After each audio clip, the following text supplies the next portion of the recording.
खबर शामिल करते चलें नवाब शाह से। District reporter JN news Rao Mohammad Afzal Rajput की रिपोर्ट के मुताबिक हर साल की तरह इस साल भी नवाब शाह के इलाके राजपूत मोहल्ला अकबरी मस्जिद में सालाना जलसा हजरत उमर फारूक और हजरत उस्मान गनी के निस्बत से इंतजामिया कमेटी मस्जिद सदर राव मुजीबुर रहमान तस्लीम अराई राव रईस राव अनवर राव आसिफ कादरी राव साजिद हाजी मुर्तजा राव माजिद डॉक्टर राव जुल्फकार अली राव मुस्तफ़ा नूरी की जानिब से शानदार महफिल मिलाद की तकरीब मुनक्किद की गई।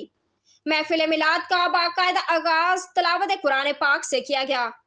इसके बाद हजूर पाक सल्लल्लाहु अलैहि वसल्लम की शान में नात रसूल मकबूल सुनाई गई और आखिर में शहदादपुर के मशहूर मारूफ खतीब मौलाना राव अली अख्तर चिश्ती ने हजरत उमर फारूक और हजरत उस्मान गनी के हवाले से खिताब करते हुए कहा कि हजरत सैयदना उमर बिन खताब रज़ी अल्लाह अन्हु रसूल अकरम सल्लल्लाहु अलैहि वसल्लम के बाएतमाद साथी थे और बरगज़ीदा सहाबी थे।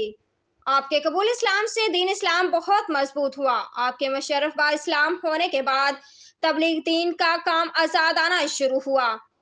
कलाम अल्लाह शरीफ में बहुत सी आयात आपकी तायद में नाजिल हुई और फिर हजरत उस्मान गनी के हवाले से बताया कि हजरत उस्मान गनी रज़ी अल्लाह अन्हु वो हस्ती हैं जिनकी शहादत की गवाही क़यामत के दिन खुद कुरान पाक देगा।